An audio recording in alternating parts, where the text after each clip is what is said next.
오랜만에 아버지가 서울에 올라오셨습니다. 아버지는 광주에 살고 계십니다.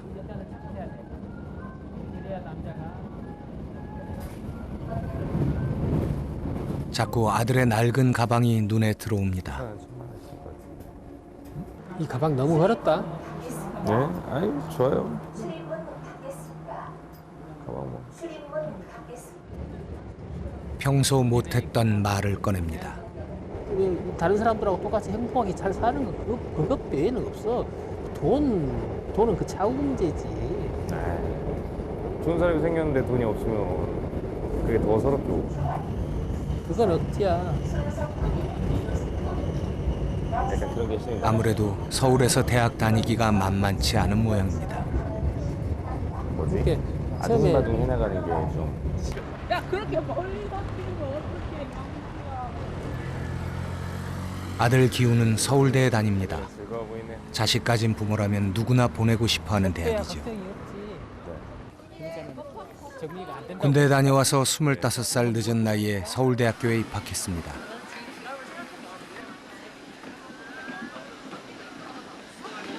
형편이 넉넉지 않아 다른 부모들처럼 풍족하게 뒷바라지도 못했습니다. 대학은 대학이지. 그게 건물만 있고 그냥 느낌이 서울대라는. 아들이 대견하고 고마웠습니다. 독서실이에요. 공부하는 데예요. 교수들 나와서. 아버지의 시선이 향한 곳, 사범대 도서관입니다.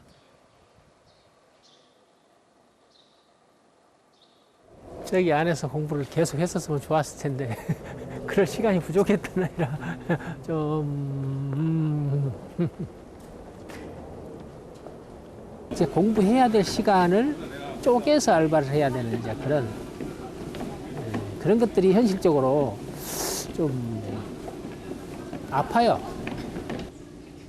늘 미안해만 하십니다. 신림역에서 좀 분식집 알바를 했었어요. 그거랑 사당역 쪽에서 편의점 아르바이트 주말에 야간에 했었고요. 두 개 정도 했어요. 많이 했어.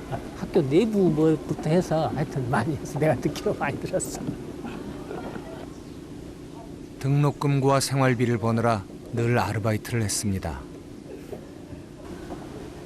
그런 아들이 안쓰럽습니다.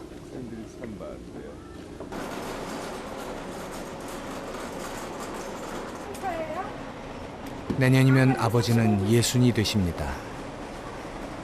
그런데 아직 힘든 일을 하고 계시죠. 이제 일 그만하시고 쉬셨으면 좋겠거든요. 그러려면 제가 빨리 자리를 잡아야 되는데 아직 졸업이 남아가지고 그게 걱정이고. 제때 졸업해 도움을 드려야 하는데 그렇지 못해 아들은 미안합니다.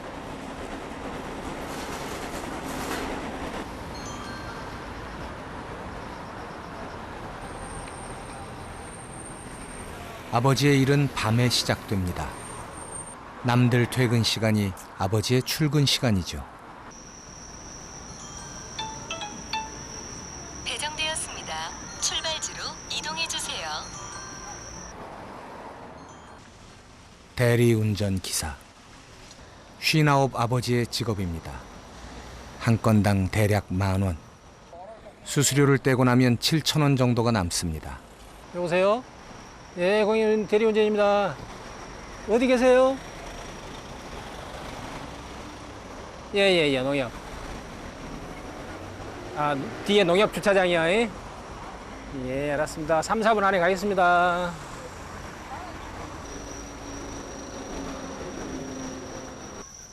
아무리 열심히 뛰어도 하루에 많아야 6만 원 정도를 법니다. 운행이 안녕하세요. 시작되면 미터기 시작 버튼을 눌러주세요.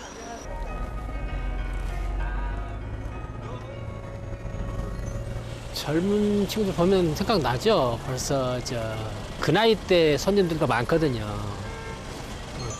얘기하다 보면 아들하고 나이가 같은데 내 손님이고 하면 이제 내 아들도 이제 시작인데 잘 지내야 될 텐데 그런 생각들 그렇게 하죠.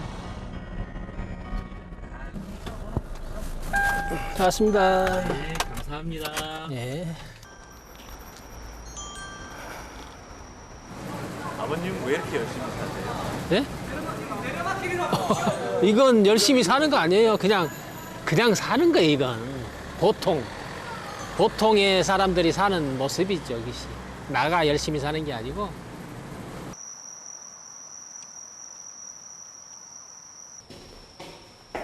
대리기사 일은 보통 새벽 2시가 가까워서야 끝납니다.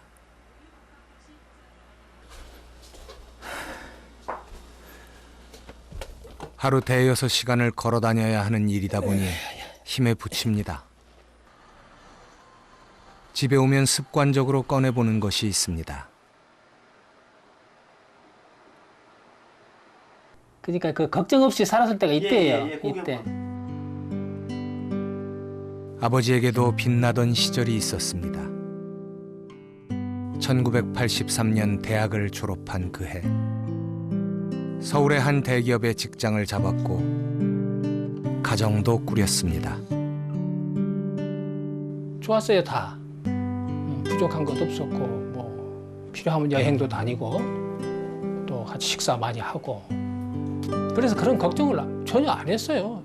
내가 직장 들어갈 때부터 시작해서 내 미래를 걱정해 본 적이 없었어요. 감히. 네, 한 번도 의심해 본 적이 없었어요. 의심해 본 적이. 내가 어떻게 잘못될 것인가라는 것에 대한. 두 아들의 아빠, 한 집안의 가장. 안정된 삶은 하루아침에 무너졌습니다. 1997년 그 일이 터졌습니다.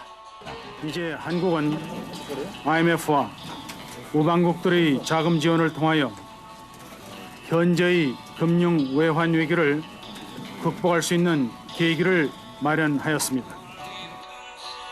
아버지의 나이 40이었습니다.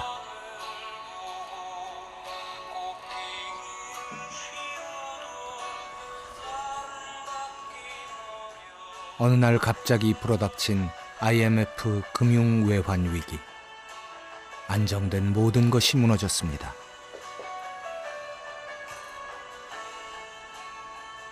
처음에는 전혀 몰랐죠. IMF가 막 터졌을 때는 직장 생활을 하고 있을 때니까 몰랐고 결국 이제 힘들어진 상황이 발생이 됐고 또 회사에 그런 문제가 발생이 돼서 책임을 지는 입장에서 회사를 그만둬야 됐고 그런 것들이 갑자기 닥치니까는 이제 헤어나지 못한 거죠. 준비가 안 된 부분이라.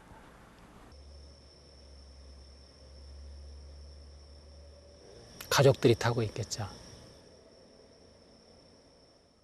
저희가 짐이었던 것 같고 아버지가 이제 개인이셨다면 가벼우셨을 것 같아요. 제가 97년도에는 이제 11살이었습니다.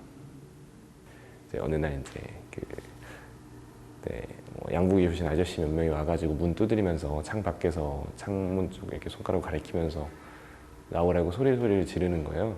그래서 그때 저 혼자 있다가 그런 상황이 돼가지고 창문을 이렇게 쓱 보다가 무서워가지고 커튼 치고 이제 문 잠그고 혼자 그렇게 있었는데 그때 이제 처음으로 알게 됐던 것 같습니다. 식료품 회사, 방문 판매, 택시 기사. 실직 이후 아버지는 할 수 있는 노력을 다 하셨습니다. 하지만 한 번 무너진 가족의 삶은 쉬이 복원되지 않았습니다. 너무 배가 고픈데 이제 집에 먹을 건 정말 아무것도 없더라고요. 쌀만 있었는데 그때는 밥을 할 줄 몰라가지고 배가 고프니까 이제 밖에 나와가지고 땅을 보면서 좀 걸었어요. 한 2-3km 정도 걸었던 것 같은데 그때 이제 500원짜리를 주워가지고 그거 가지고 빵을 사 먹었었는데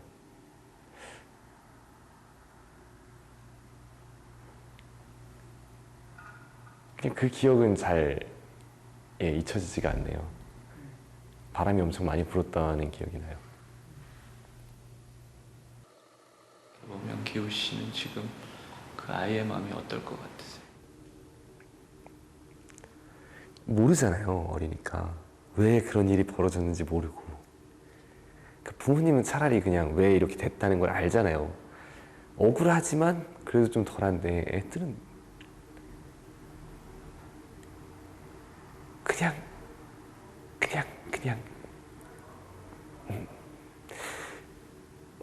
뭐지? 그냥 최소한의 생활만 할 수 있는 상황이면 왜지?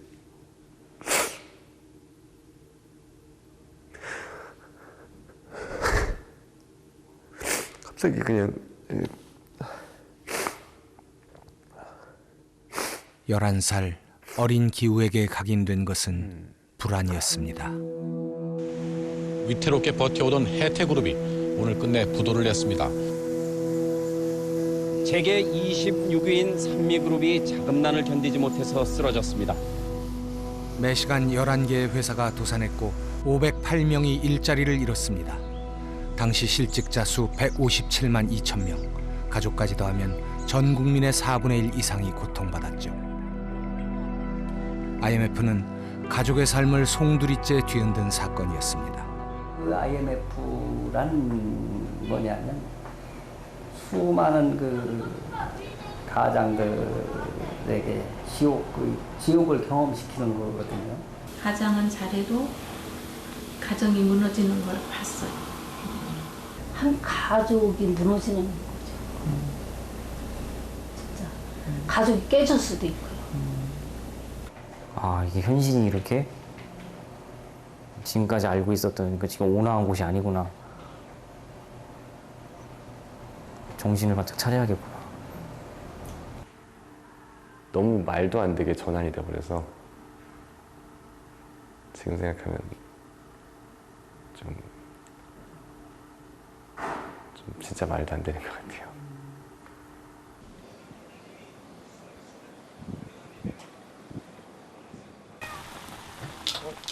IMF 때 흔들리기 시작한 아버지의 불안한 삶은 아들 기우에게 대물림되고 있습니다. 처음엔 어려운 가정 형편에 대학은 사치라고 생각했습니다. 군대를 다녀와 뒤늦게 혼자 독하게 공부를 했고 서울대에 진학했습니다. 조금이라도 안정된 삶을 살고 싶었기 때문입니다. 그때는 제가 서울대에 가면 다 고액과외 하고 이렇게 하는 줄 알았어요. 그때 실제 와보니까 실제 와보니까 사범대를 들어오다 보니까 제가 생각했던 그런 과외로 돈 버는 거라든지 그런 세상 돌아가는 거에 이제 아무 관심 없이 돈만 목적으로 산다는 게 되게 맞는 건가 또 고민이 되기 시작하더라고요. 3번이나 휴학을 하며 아무리 아르바이트를 해도 빚은 늘어만 갔습니다. 빌리고 하셨을 때는 이제 처음 제 앞으로 이제 딱 떨어졌을 때는 이제 3천 좀 넘었던 걸로 기억해요. 제가 노력이 부족해서 이렇게 참 이렇게 남들한테 좀 떳떳하지 못하게 사는 건가 싶다가도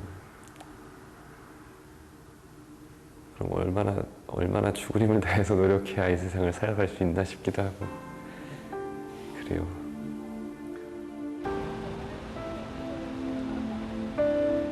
아버지와 아들에게 짙게 드리운 불안은 IMF의 경험과 기억에서 비롯됐습니다. 개인의 감정은 이렇게 사회와 맞닿아 있습니다.